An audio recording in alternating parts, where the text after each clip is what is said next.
टीकमगढ़ जिले के बलदेवगढ़ में ओबीसी महासभा के द्वारा कार्यक्रम आयोजित किया गया है। कार्यक्रम में हजारों की संख्या में ओबीसी एससी के कार्यकर्ता शामिल हुए हैं।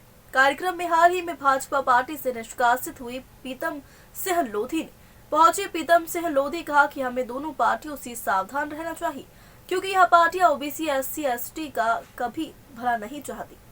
प्रीतम सिंह लोधी ने कहा कि हमें दोनों पार्टियों से सावधान रहना चाहिए, क्योंकि यह पार्टियां ओबीसी एससी का कभी भला नहीं करना चाहती।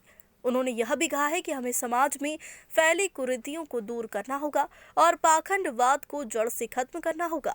उन्होंने वीडी शर्मा पर तंज कसा और कहा कि वह जातिवाद करते हैं। उन्होंने इस दौरान कहा कि ओबीसी एससी मिलकर 2023 का चुनाव लड़ेंगे।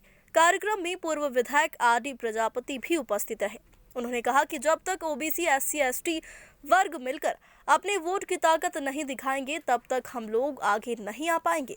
कार्यक्रम के दौरान कार्यकारी प्रदेश अध्यक्ष ओबीसी ब्रजेश सिंह चौहान ने ये कहा कि सरकार हमारी जातिगत जनगणना नहीं करा रही है। उन्होंने कहा कि कुत्तों, बिल्लियों एवं जानवरों की जनगणना है, लेकिन इंसान की जनगणना सरकार नहीं करना चाहती। न ही ओबीसी को 27% आरक्षण सरकार के द्वारा दिया जा रहा है। उन्होंने कहा कि हम जल्द ही ओबीसी एससी एक साथ मिलकर इस सरकार को उखाड़ फेंकेंगे। कार्यक्रम के दौरान ओबीसी एससी के कार्यकर्ता शामिल हुए।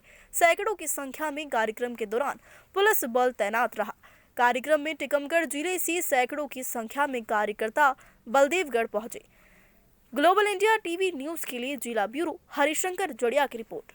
बलदेवगढ़ में आके कार्यक्रम किया, किस भूमिका को लेके कार्यक्रम किया, क्या है पूरा?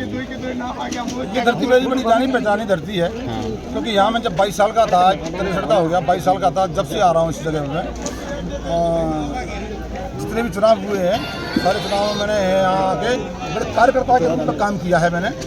तो यहाँ भी वही स्थिति चल रही है जो पूरे प्रदेश के अंदर चल रही है और पूरे देश के अंदर ओबीसी और एससी को कहीं से कहीं न तो उनको हक दिया जा रहा, न कहीं उनको लाइक किया जा रहा, ना ही राजनीति में, ना ही नौकरियों में। इतना देख रहा हूँ मैं कि बढ़िया मलाईदार जितने पद हैं सरकारी नौकरियों के सारे उनके पास में हैं।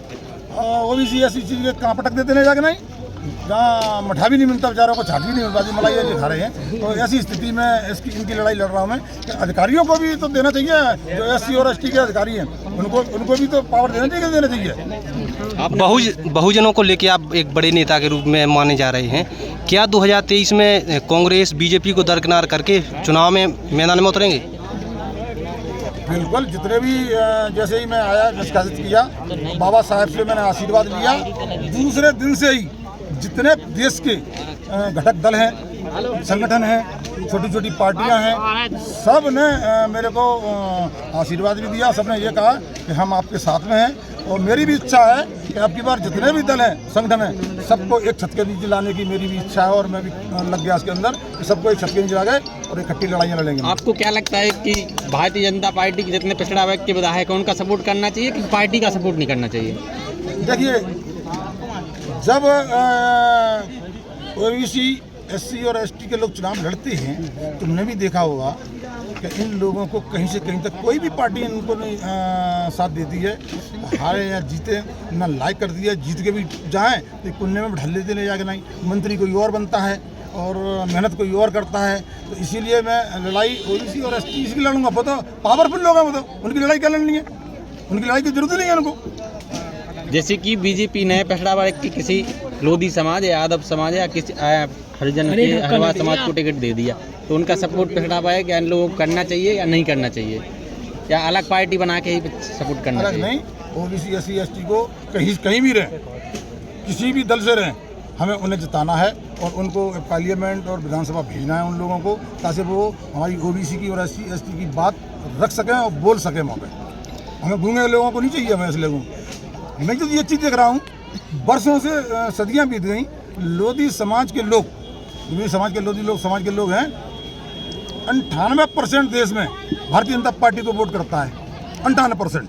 और उनकी दशा देख लीजिए क्या कर दी, मेरे पर कितने केस लगा दी, मेरी दशा क्या कर दी। माननीय उमा भारती जी को निकाल दिया, माननीय कल्याण सिंह जी को निकाल दिया, माननीय साक्षी महाराज को निकाल दिया, माननीय प्रहलाद जी को निकाल दिया। मतलब लीडरों के ये हद कर दी है। मेरे पे तो तुम्हें पता होगा कितने केस लगाए, इतने केस लगाए मेरे पे, तो गिनती गिनती थक जाओगे, ये स्थिति कर दी है।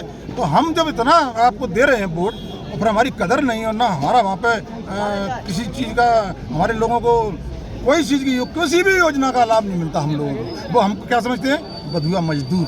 लेकिन हम बधुआ मजदूर नहीं रहेंगे, अब हम लड़ाई लड़ेंगे और सब भाइयों से मिल के ये लड़ाई जंग जारी रहेगी।